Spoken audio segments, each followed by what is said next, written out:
In Season of the Chosen, Bungie decided to implement some changes to the way that Recoil works for mouse and keyboard users. I recorded some footage last week before the changes went live, as well as some footage today so that I could see the differences.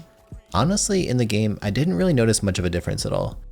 The extra recoil seems most severe on the lower stability weapons like 120 RPM hand cannons that already have a pretty low stability stat.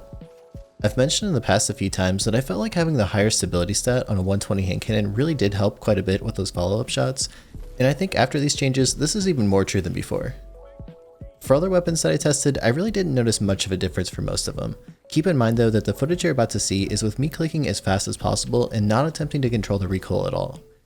When you do apply some downward force to counteract the recoil, it's still pretty easy to manage and hit the shots. I tested several weapons that are currently considered meta picks for mouse and keyboard users, so let me know in the comments how you're feeling about the changes. First off in our testing, we have the True Prophecy hand cannon. This one I chose specifically because I have a very low stability stat of only 21. Out of all the guns that I tested, this is the one where I felt the recoil changes the most.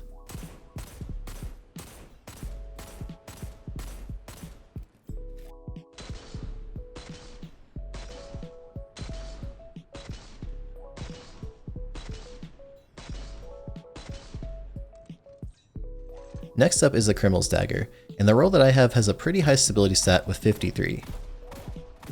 The increased recoil on this one seemed much less severe to me compared to the True Prophecy.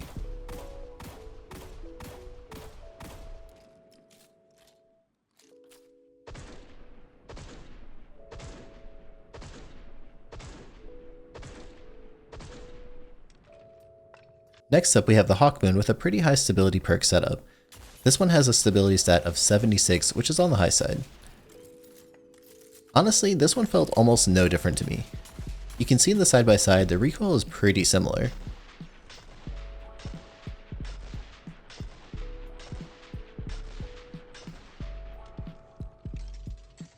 Ace of Spades has a stability stat of 55, which is a bit lower than Hawkmoon, and you can see the differences on screen, but it's really not that big of a deal. I did notice more of a vertical climb with this one.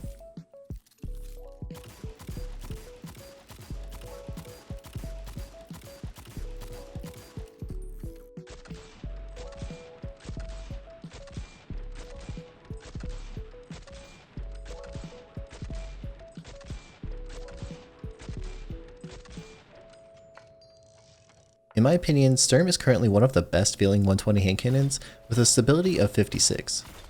It honestly didn't feel much different to me while using it in a few games. I still think it's one of the best hand cannons even after the changes.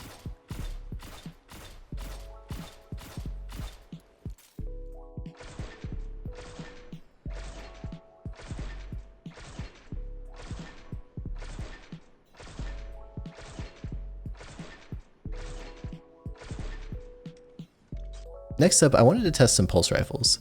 Here's a Stars and Shadow with a stability stat of 53. With pulses and auto rifles, I felt more of that side to side drift than I did before, which is actually I think more noticeable than the vertical recoil climb since it can be a little bit harder to predict and adjust for.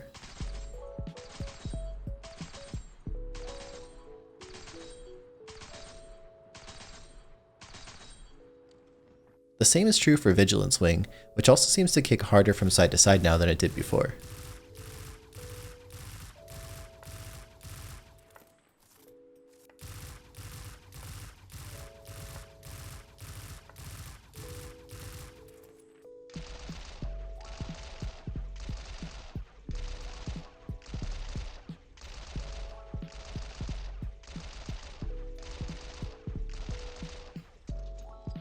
Next up, I also tested the No Time to Explain pulse rifle, and this effect seemed to be a little bit less noticeable with the side to side drift compared to the other pulses, but it still was a little bit more severe than before the patch.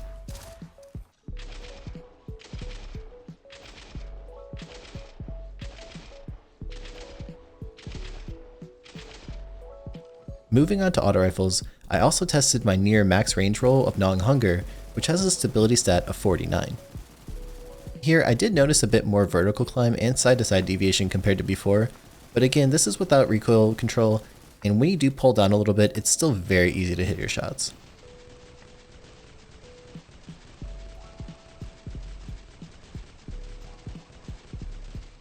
I also tested the Ikelus SMG with a roll that features dynamic sway reduction.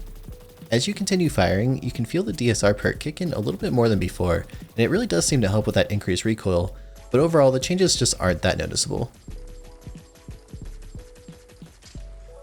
Here I am testing the Midas multi-tool as well.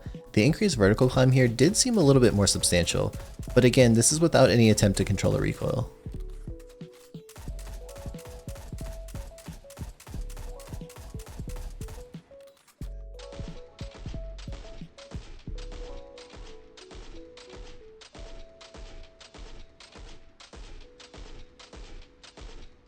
Finally, I also wanted to look at some special and heavy weapons.